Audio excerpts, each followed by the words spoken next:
Senhor, que Tu possa usar ele essa manhã com graça, com autoridade, Pai, que nós possamos receber a Tua palavra no nosso coração, Pai. Agradecemos em nome de Jesus. Amém.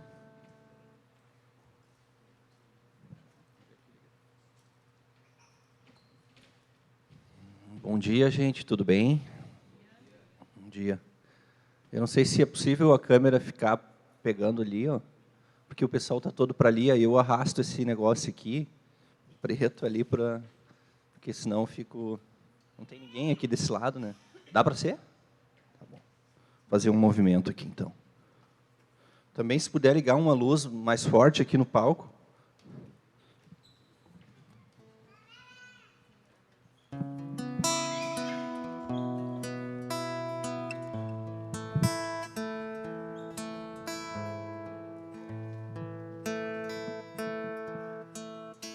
Agora sim. A luz aqui também está melhor.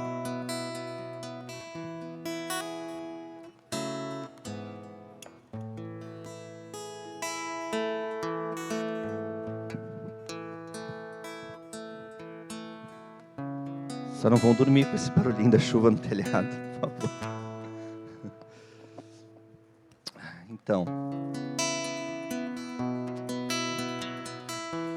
Então, gente, nós vamos começar hoje esse assunto, né, a respeito de liderança, né, e, evidentemente, como o pastor Roberto falou, o nosso modelo, nosso alvo de estudo, né, quando se trata de liderança, é sempre, liderança cristã é sempre Cristo, né, não há nenhum referencial maior, não há nada, não há ninguém que possa substituí-lo em nenhum quesito na nossa vida, seja para verificar estudos a respeito de liderança ou qualquer outro assunto. Jesus sempre será o nosso modelo, até porque Jesus, ele é sem dúvida nenhuma o maior líder de todos os tempos, né?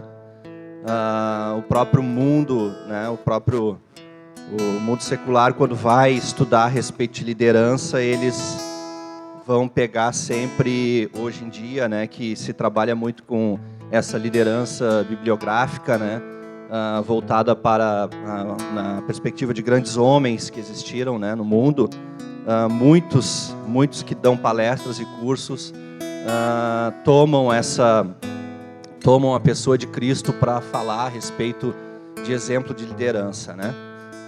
Mas claro que a nossa com outras motivações, com objetivos, né, que não são os nossos, né, evidentemente. Quando a gente vai olhar para a pessoa de Cristo e estudar, né, a vida dele, né, e estudar tudo que ele fez, tudo que ele deixou e tudo que ele continua, fala para nós, ele tem um outro significado, um significado muito mais amplo e com muito mais sentido.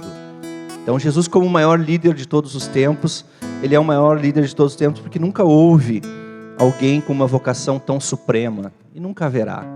Nunca houve nenhum homem e nunca haverá outro que tenha tido uma vocação tão grande, tão suprema, tão sublime como a que Cristo teve, de vir resgatar a humanidade e pagar um alto preço por ela, né? Nenhum homem, nenhum personagem bíblico, nenhum outro personagem bíblico teve um ministério tão eficaz.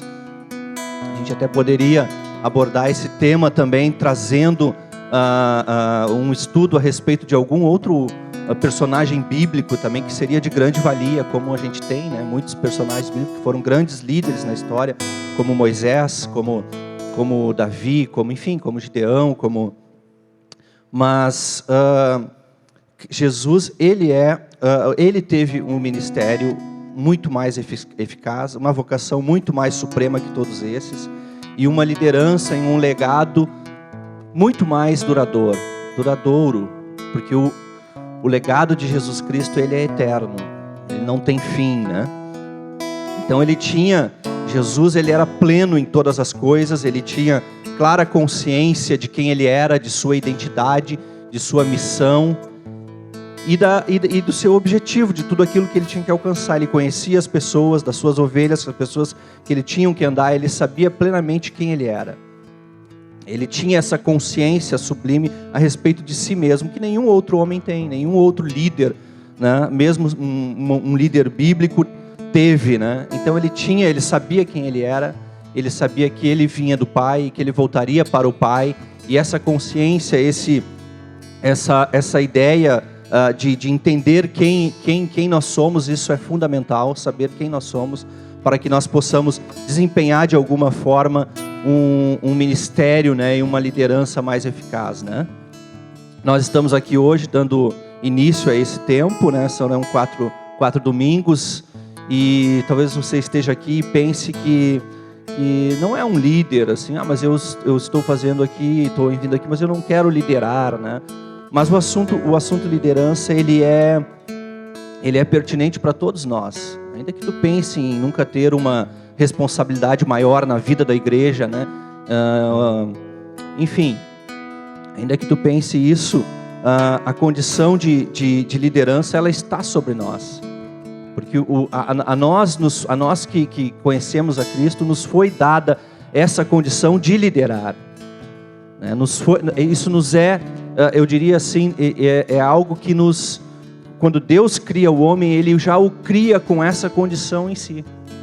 Quando a gente vai ler lá em Gênesis, no princípio, no início da criação, a gente vai ver Deus colocando o homem lá naquele jardim, ainda que não houvesse ninguém naquele lugar, ainda que não houvesse uma alma ali naquele ambiente, antes de Deus criar Eva, Deus já dá para Adão, né, algumas coisas, algumas tarefas muito específicas ali, onde ele tinha que cuidar daquele lugar, onde ele tinha que cuidar daquele jardim, onde ele tinha que zelar pelo aquele ambiente e onde ele tinha responsabilidades de o que fazer e o que não fazer. Porque ele foi colocado ali uma árvore com um determinado fruto e que daquele determinado fruto ele não poderia comer, né? Então ali a gente já percebe que Deus cria o homem e já exige dele uma capacidade de liderança, mesmo que seja uma capacidade de se autoliderar. Mesmo que não haja pessoas naquele lugar para que ele possa estar ali cuidando, havia nele a condição de que ele pudesse, Deus pede e também dá essa condição a ele para que ele pudesse liderar aquele lugar, aquele ambiente, né? Então, você está em lugares na sua vida, evidentemente, onde lhe é exigido uma condição de liderança, por mínimo que seja, por menor que seja, né? Uma grande responsabilidade que nos exige uma grande capacidade de liderar é na família, né? Todos que estão aqui têm família, evidentemente têm suas famílias. Então só por isso, só por essa situação, né? Então a gente já percebe o quanto é importante aprendermos com Cristo esse modelo perfeito de liderança, de como Ele amou, de como Ele viveu, de como Ele se entregou, né? E o exemplo que Ele deixou de até o seu triunfo ali na cruz, né? O exemplo de dependência, né, que ele teve do Pai, né, no seu estado de humilhação aqui, nesse tempo que ele viveu na carne como homem. E esse é o estado em que nós vivemos em um estado de humilhação. Enquanto nós estivermos na carne, né, nós não vivemos num estado de exaltação, não é essa linha, não é esse evangelho que nós aqui abordamos. Nós não ainda vivemos nesse exaltados, nós ainda não fomos glorificados, não estamos com o Senhor. Então nós vivemos num estado de humilhação. Então essa é a verdade. Então nós, nesse estado de humilhação em que nós vivemos, enquanto estamos aqui na carne, nós precisamos aprender a viver como Jesus. Mais um motivo, mais um elemento importante para nós aprendermos com Jesus, como Ele viveu, como Ele liderou. Enquanto nós estamos nesse corpo terreno, nós temos que aprender a viver como Jesus. E como é que Jesus viveu? Ele viveu nesse estado de humilhação totalmente dependente do Pai. Ele dependia em tudo do Pai. Aí a gente vai pensar, Jesus era um ser autônomo. Não, Jesus nunca foi um ser autônomo. Ele foi enviado para cá, ele foi colocado nesse mundo, foi dado a ele missões, foi dado a ele tarefas, foi dado a ele direções que ele precisava cumprir, que ele precisava fazer. Então em tudo ele dependia do Pai. Jesus, o nosso mestre, a sua dependência era total. Em João 20, 21, que é um versículo central para nós, Jesus quando está deixando definitivamente esse mundo terreno aqui, ele envia aquelas pessoas que estavam ali, e ele diz assim: assim como o Pai me enviou, eu envio a vós.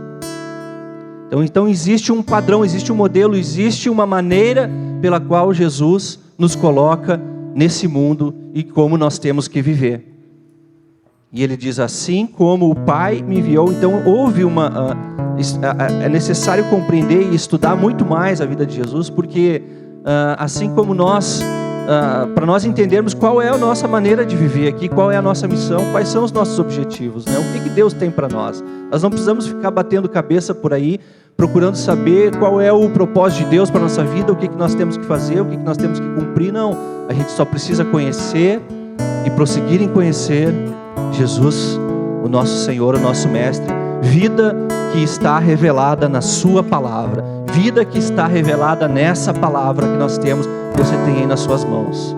Tudo o que nós precisamos compreender e saber a respeito do nosso Mestre, a respeito de como o Pai o enviou, nós temos na palavra. E isso é de extrema importância, porque como o Pai enviou o nosso Senhor Jesus, assim também Jesus Cristo nos envia ao mundo. É dessa forma, para viver como Ele viveu e fazer as coisas que Ele fez, que nós fomos resgatados.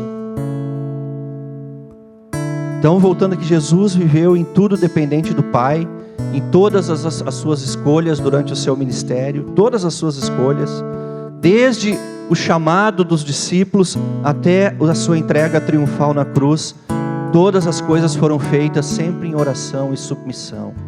Jesus sempre fez todas essas coisas, submetendo a sua vida ao Pai, vivendo em estado de dependência total e completa. Então, um cristão, um líder cristão, ele precisa ter em mente isso, que ele precisa depender completamente do Pai. Consegue compreender isso na sua vida diária, suas decisões? Dependência total do Pai.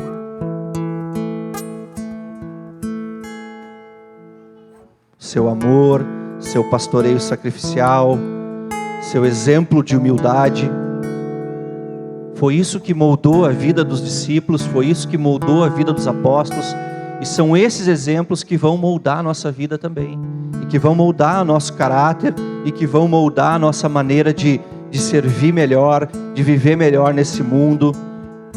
É esse exemplo de Cristo que nós precisamos para a nossa vida. Todos nós somos chamados a amar, todos nós somos chamados a servir e liderar como Ele, formar discípulos, para que cada vez mais a obra de Deus nessa terra continue se expandindo até a consumação dos séculos.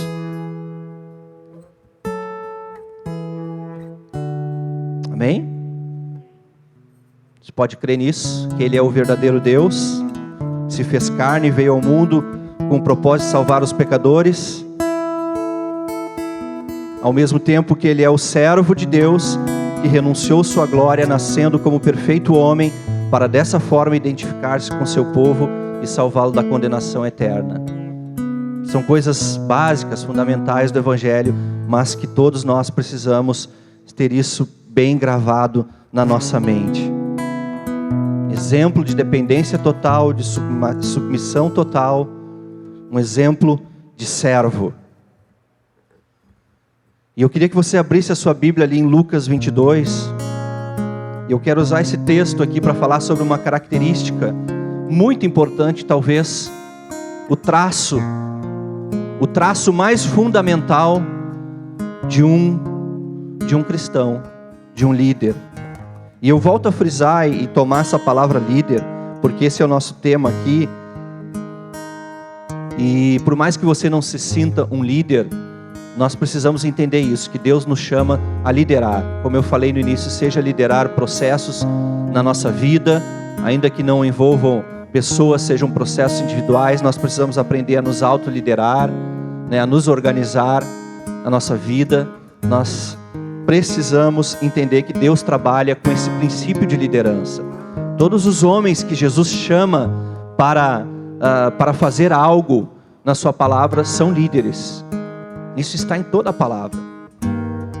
naturalmente eles são líderes ou se tornam líderes.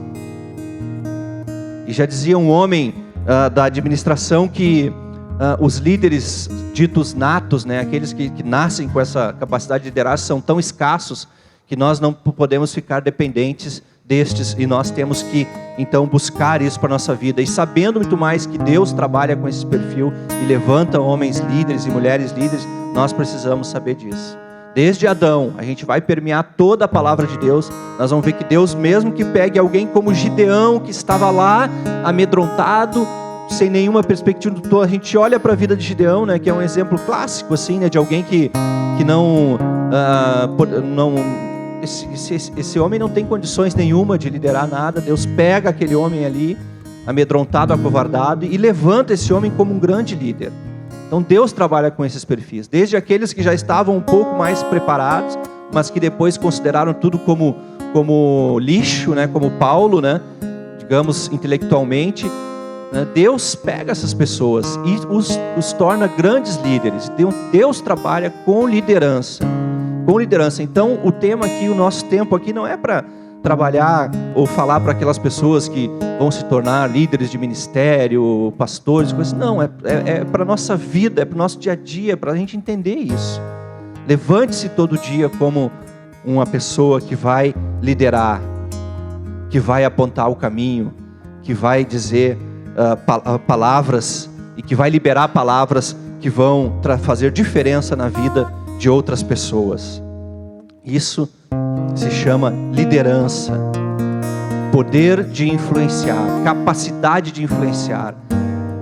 Capacidade, uma definição básica: capacidade de influenciar, de levar outras pessoas a fazer aquilo que você diz, não aquilo que você quer. Aquele que é orientado por Deus, ele vai fazer isso, orientado pelo Senhor, sabendo que aquilo que você diz é o melhor para outra pessoa, é o melhor para ela fazer, sendo orientado pela palavra de Deus e pelo aquilo que o Senhor Jesus nos ensina. Então essa capacidade de influência, Deus quer colocar sobre a nossa vida, e mais adiante talvez a gente veja isso com mais detalhe, e isso está apontado em toda a palavra de Deus. O Sermão do Monte está recheado de exemplos a respeito desse poder de influência que nós temos que exercer sobre o mundo e sobre a vida das pessoas. Nós somos, lá em Mateus 5, nós somos comparados com o sal da terra, com a luz do mundo. Nós somos colocados como aqueles que vão fazer a diferença, como os luzeiros, como os astros desse mundo, como aqueles que vão servir de guia para as pessoas, onde as pessoas vão olhar em meio a situações de desespero, onde ninguém mais se encontra, e vão olhar e vão encontrar ali um norte, um caminho. As situações da vida vão apontar para a nossa vida. As horas de dificuldade, de desespero, de calamidade, de perda, de dor, vão apontar para a sua vida. Porque você é chamado a influenciar. E o líder cristão, invariavelmente, ele influencia pela sua presença, pela sua palavra. Ele precisa influenciar.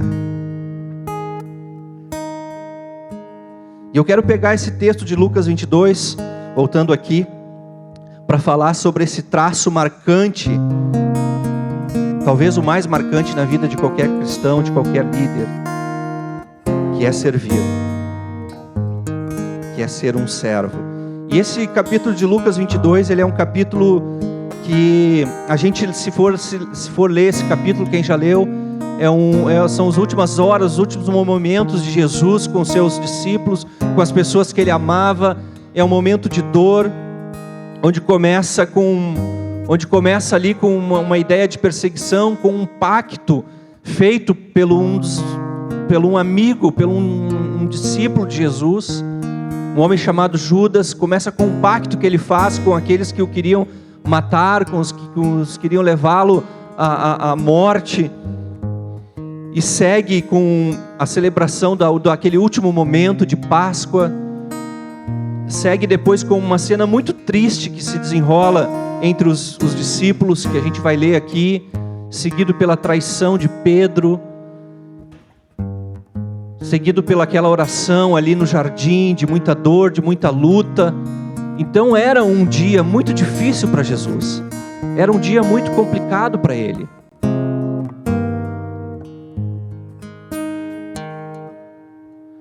Eu quero ler ali em Lucas 22, versículo 19 em diante, embora a gente não vá abordar aqui definitivamente a ceia, mas hoje é um dia de ceia, é um dia memorável para nós. Eu queria ler ali, e diz assim: e tomando o pão e havendo dado graças, partiu e deu-lhe, dizendo: isto é o meu corpo, que por vós é dado, fazei isto em memória de mim. E semelhantemente tomou o cálice, depois da ceia, dizendo: este cálice é o novo testamento no meu sangue, que é derramado por vós. Mas eis que a mão do que me trai está comigo à mesa. E na verdade, o Filho do Homem vai segundo o que está determinado. Mas ai daquele homem por quem é traído. E começaram a perguntar entre si qual deles seria o que havia de fazer isto. E houve também entre eles contenda sobre qual deles parecia ser o maior. Preste atenção que no momento de mais dificuldade, no momento de luta, no momento de dor, no momento de sofrimento, onde Jesus está passando os seus últimos momentos com aqueles homens, onde Jesus tem instruções valiosas, preciosas, para deixar como legado perpétuo para a vida daqueles homens e para a vida da igreja, falando sobre a ceia, falando sobre a sua morte, falando sobre essas coisas tão importantes para nós hoje. Os discípulos são perturbados com duas questões. No versículo 23 diz assim: começaram a perguntar entre si qual deles seria o que havia de fazer isto, ou seja, qual deles seria o traidor. E houve também entre eles uma contenda sobre qual deles deveria ser o maior. Olha só, no momento mais difícil da vida de Jesus, no momento onde devia, num lugar, num ambiente onde devia prevalecer a humildade, onde devia prevalecer um profundo sentimento de estar contristado, de estar inquieto com tudo que Jesus estava fazendo, tudo que Jesus estava deixando, o que se introduz naquele ambiente? O que se introduz ali?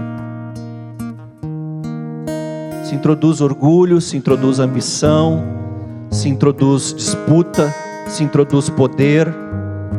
Tudo isso são coisas que sondam a nossa vida, que sondam aqueles que lideram, que sondam aqueles que querem andar segundo a vontade de Deus. Em vez deles estarem preocupados em desfrutar daqueles momentos ali com Cristo, daqueles momentos finais, eles ficam preocupados, eles ficam assustados com outras coisas.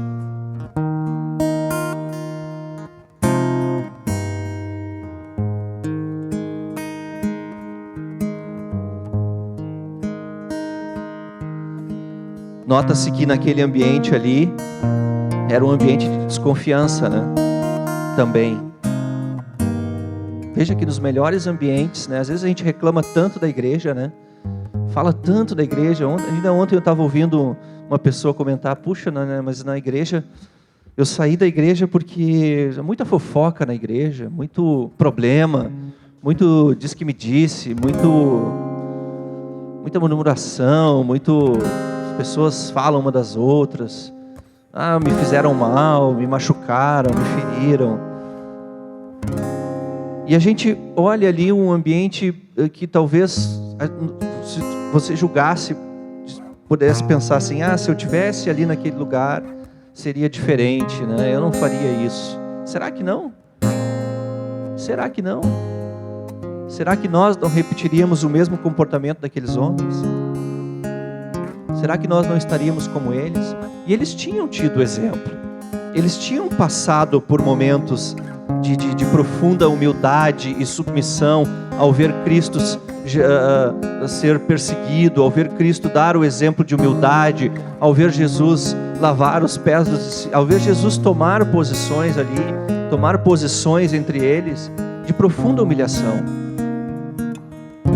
onde Ele o serviu, onde ambientes de amor, ambientes de cuidado, ambientes de zelo, ambientes de pastoreio, ambientes de submissão, onde Ele mesmo se colocou como o agente, como o servo. Se esses homens que estavam ali aprendendo com Jesus, quanto mais a nós, né? Quanto mais a igreja, nós às vezes a gente bate na igreja, né? Os irmãos às vezes batem. Quando você ouvir alguém batendo na igreja, peça por favor para parar.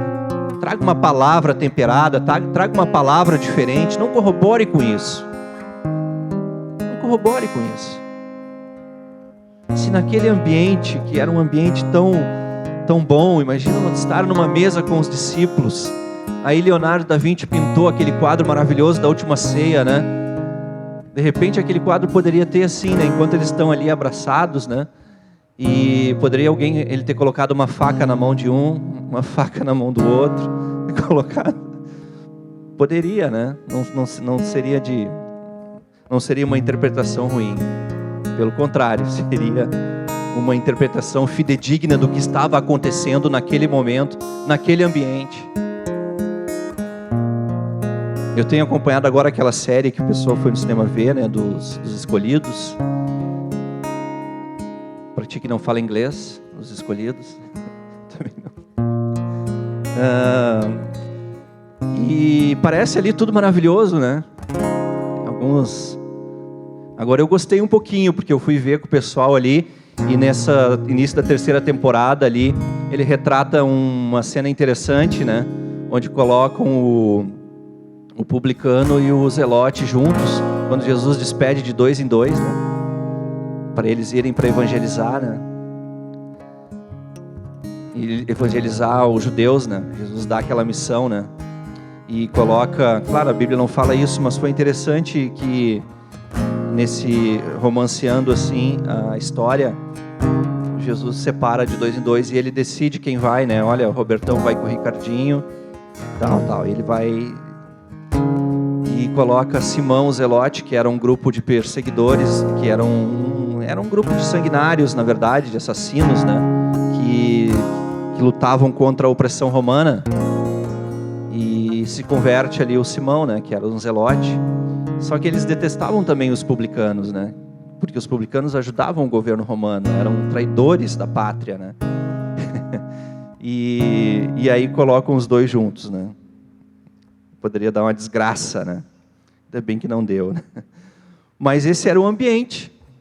O ambiente que Jesus juntou era um ambiente de homens de origens diferentes, de culturas diferentes, de povo diferente, que detestavam uns aos outros,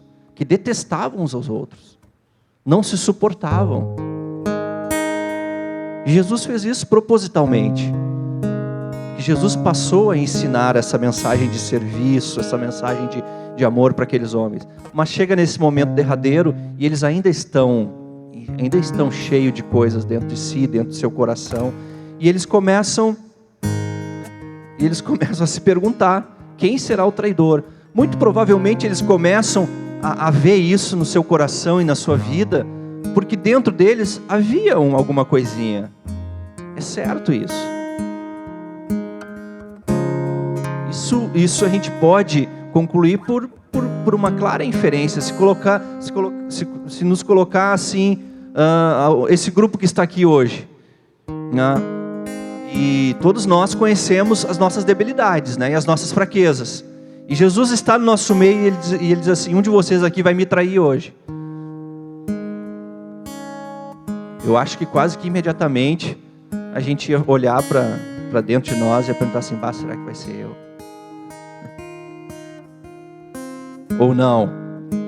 Ou por acaso, como a gente falou domingo passado, tu não pecou hoje de manhã? Tá, se tu não pecou hoje de manhã, de repente essa semana, né? De repente esse mês, de repente tu só peca uma vez por mês, né?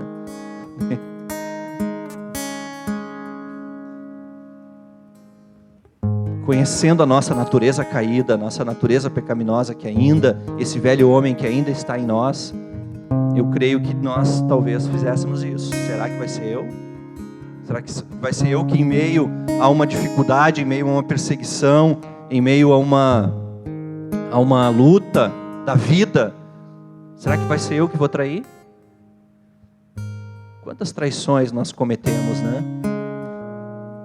Quantas vezes nós erramos, nós decepcionamos Jesus, né? Quantas vezes?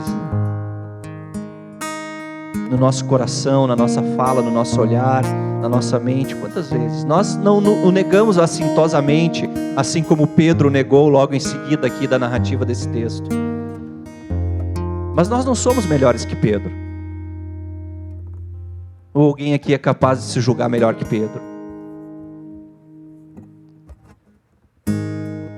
Se nós formos capazes de nos julgar melhor que Pedro, nós imediatamente já estaremos pensando que eu sou maior que alguém aqui, que eu sou maior que aquele. Eu posso não ser maior que o pastor Glavan, mas maior que aquele outro irmãozinho ali eu sou. Eu posso não ser maior que o fulano lá da internet, mas maior que eu posso ser.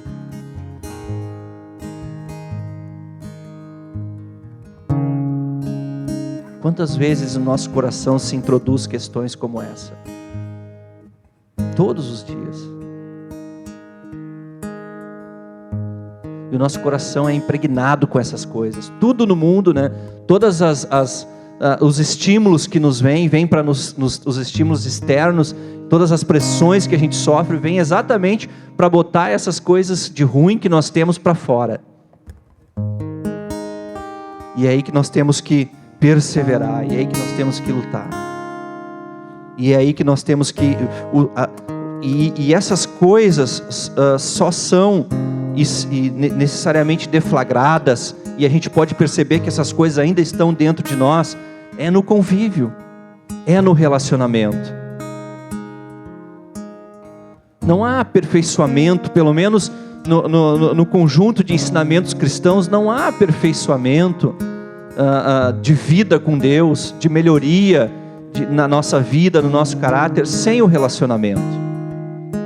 Algumas religiões no mundo podem ensinar que se tu te isolar, que se tu for para uma montanha do Tibete e ficar lá um mês meditando, se tu pegar a tua mochila e ir lá pelo caminho de Santiago de Compostela e fizer uma peregrinação, não sei aonde, você vai melhorar a sua vida, vai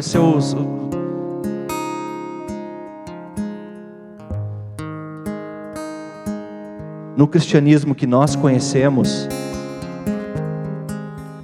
e aquilo que Jesus deixou para nós, a forma de nós crescermos é no relacionamento, onde nós somos transformados, é no convívio com a igreja. Por isso Ele criou a igreja, esse lugar, esse ambiente onde pessoas se reúnem em volta da mesa, num lugar onde vai haver problema, onde vai haver complicação, onde vai haver aqueles que se julgam melhores, aqueles que se julgam não trair, que nunca vão decepcionar, e que quando são por algum motivo corrigidos, se ressentem porque se acham incorrigíveis. Tem isso, nós somos assim, tem isso na igreja. Haverá aqueles Pedros, e digo de novo, nós não somos melhores que Pedros, que vão dizer assim, talvez Pedro na mesa ali, não sei, talvez fosse o único que dissesse assim, eu jamais te trairia, porque ele diz isso depois. Eu jamais vou. Todos esses que estão aqui podem virar as costas para ti, mas eu não. Já pensou isso?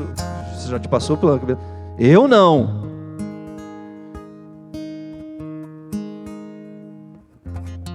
Quantas vezes homens, né, que olham outros homens que tropeçam em alguma área, que cometem adultério, e olham assim, eu não, mas eu não. Ou mulheres que olham para outras situações de uma vida de outra mulher, uma esposa que abandona o lar ou coisa assim, diz assim, mas eu não. Será que nós estamos nos considerando superiores? Será que nós estamos seguindo o exemplo de servos, nos humilhando e reconhecendo para ser um servo como Cristo foi? Isso começa com dependência e humilhação plena.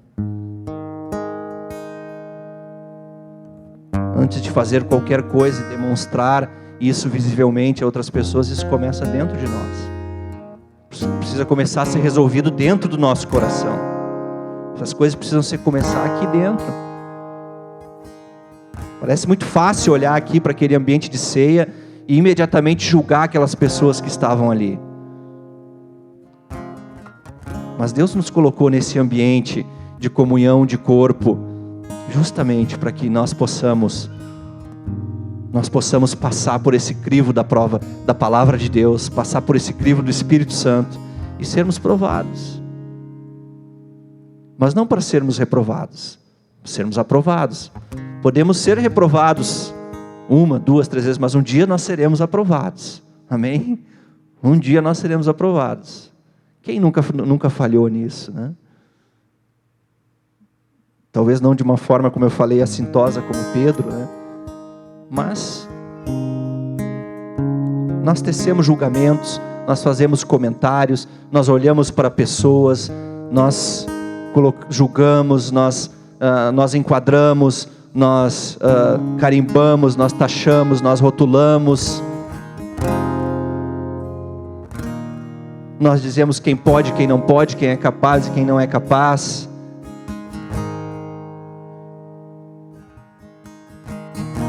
Uns estavam ali se achando.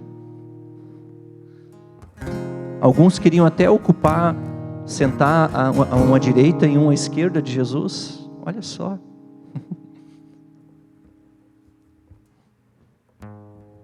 Tem gente que se acha, né, a última bolacha do pacote.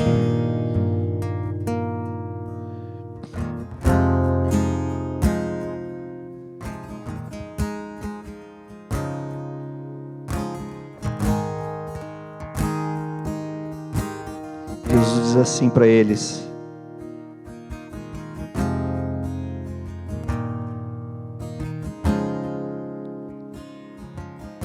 os reis, versículo 25, os reis dos gentios dominam sobre eles, e os que têm autoridade sobre eles são chamados benfeitores.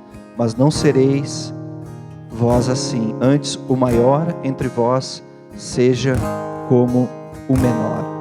O reino de Deus é diferente de tudo que tu pode encontrar por aí. De qualquer local onde tem autoridade, o reino de Deus é diferente. Ele é contraditório, o reino de Deus é diferente. E quem governa seja como quem serve. Pois qual é maior, quem está à mesa ou quem serve? Porventura não é quem está à mesa? Eu, porém, entre vós sou como aquele que serve.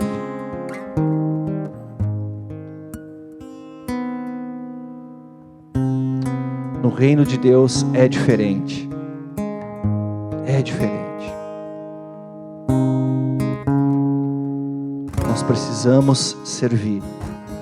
Você precisa aprender a servir. Não só nesse ambiente, não só nesse lugar, mas principalmente fora. Para alguns é difícil até aqui dentro, para outros já é mais fácil.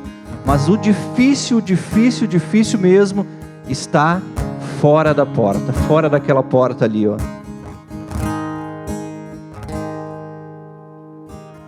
Fora daquela porta de vidro ali, é difícil. Humilhação em outros lugares, em outros locais, em outros ambientes, no trabalho, na escola, na família, é difícil. Servir em outros lugares é difícil.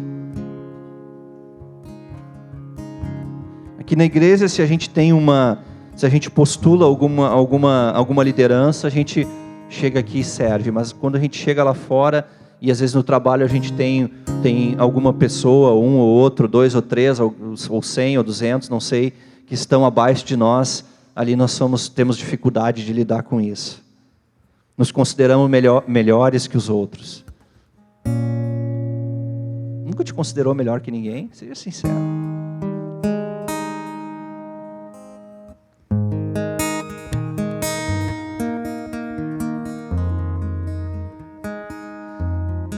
Nunca te passou esse pensamento pela cabeça? Ah, eu não. Ah, comigo não. Ah, o meu filho não. Ah, minha esposa não. Nunca te passou isso? Ah, minha casa não. A minha casa é exemplo.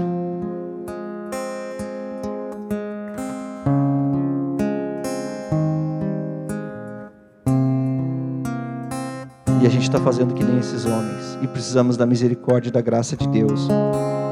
Porque tudo isso Todas essas coisas vieram depois deles sentarem junto à mesa. Jesus compartilhar suas dores, suas aflições, eles dividirem a ceia. E Jesus diz: nunca mais tomarei essa ceia de novo até o reino com meu Pai. Nós vamos participar nessa manhã dessa ceia. E nós vamos fazer isso nesse momento. Vou chamar aqui algum dos pastores para estarem aqui.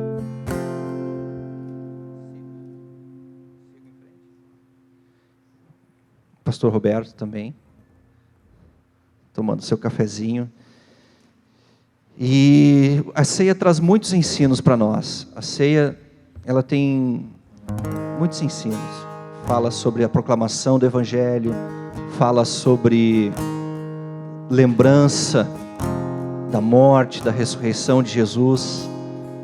E nessa manhã eu creio que nós temos que fazer tudo isso, mas acima de tudo, em cima da palavra que nós ouvimos sobre servir, que é um outro ensinamento que a ceia nos deixa, sobre serviço.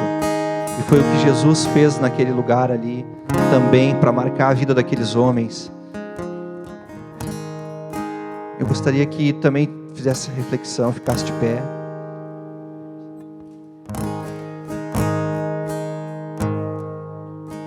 E pensasse nisso, sinceramente. Quando nós não pensamos, sinceramente, a respeito das nossas falhas e da nossa condição como pecadores, e dificilmente há arrependimento e há transformação. Se nós apenas superficialmente passamos os olhos por cima daquilo que tem de feio na nossa vida, dificilmente haverá mudança. E enquanto nós ministramos um louvor,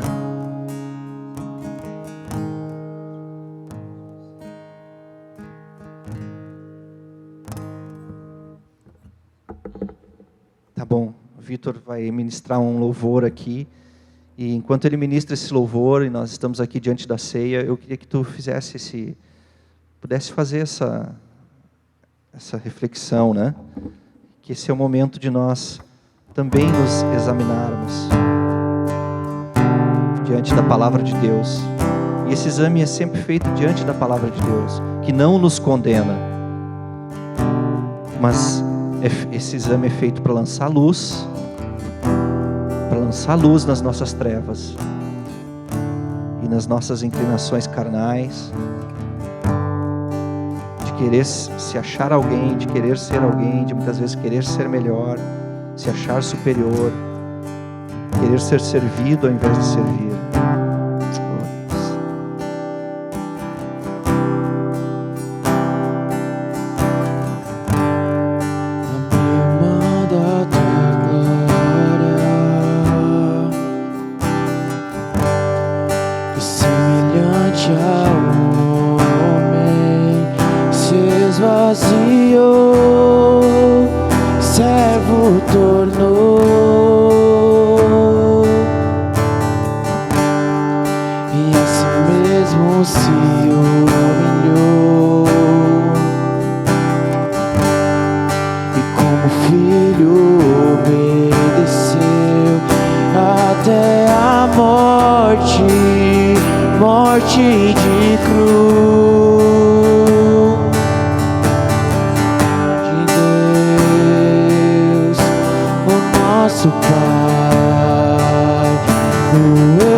Jesus.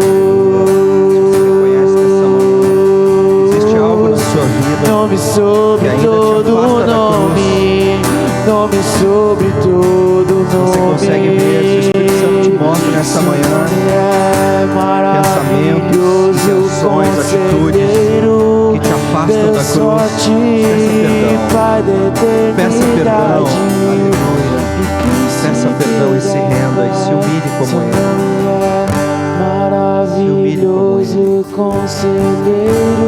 Se há algo que te afasta dessa cruz nessa manhã, te limpe no sangue.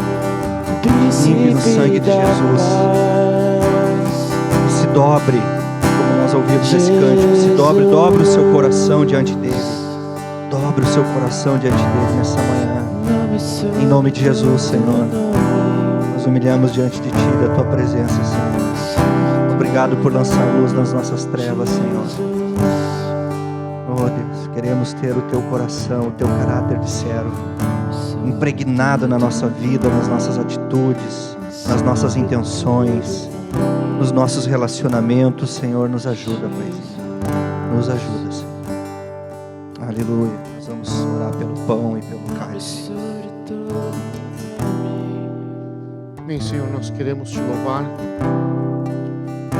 pelo esse pão que representa o corpo que foi partido, Senhor, moído, transpassado naquele momento ali na cruz do Calvário. Nós reconhecemos o Teu sacrifício na cruz, trouxe redenção, perdão aos nossos pecados. Muito obrigado, Senhor. Nós lembramos essa manhã esse sacrifício, reconhecemos essa manhã esse sacrifício, em nome de Jesus. Obrigado, Senhor, pelo Teu sangue que foi derramado na cruz, que nos lava, que nos limpa, que nos livra de todo pecado, Senhor. Obrigado, Pai, porque ao tomarmos essa ceia, bebermos esse cálice, Senhor, nós anunciamos a Tua morte, Pai, como memorial, como Tu mesmo nos orientou, até que Tu venhas novamente, Senhor, e que nós ceiaremos contigo, Pai. Que esse sangue, Senhor, venha sobre a nossa vida e esteja nos limpando, purificando, esteja nos livrando, Pai, de todo pecado, Senhor. Muito obrigado, Senhor. Em nome de Jesus. Aleluia. Amém. Você vai estar recebendo a ceia enquanto nós cantamos um cântico. De Deus, o nosso Pai, o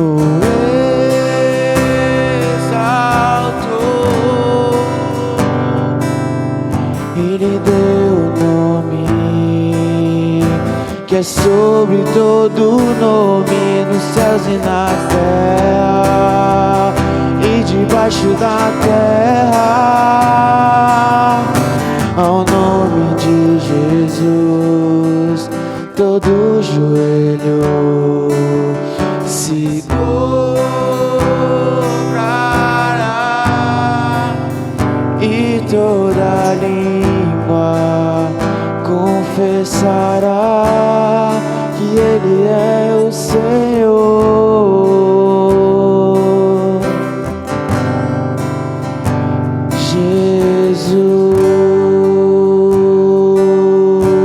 Jesus, nome sobre todo nome, nome sobre todo nome. Jesus,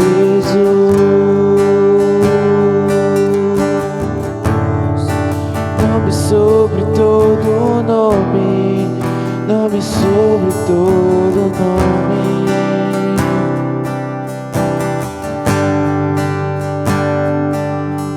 Dos pecados que nos traz restauração,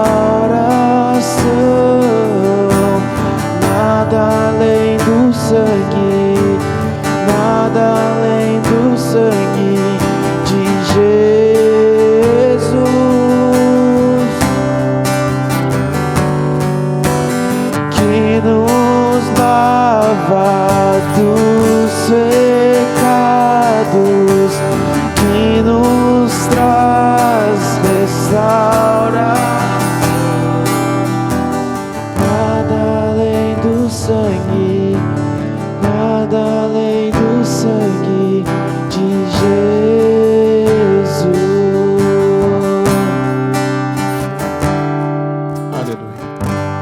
Como nós sempre fazemos, se aproxime agora do irmão, de alguém que está junto com você, ou alguém que Deus orientar. Ore com essa pessoa, participe da ceia, em nome de Jesus.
Amém.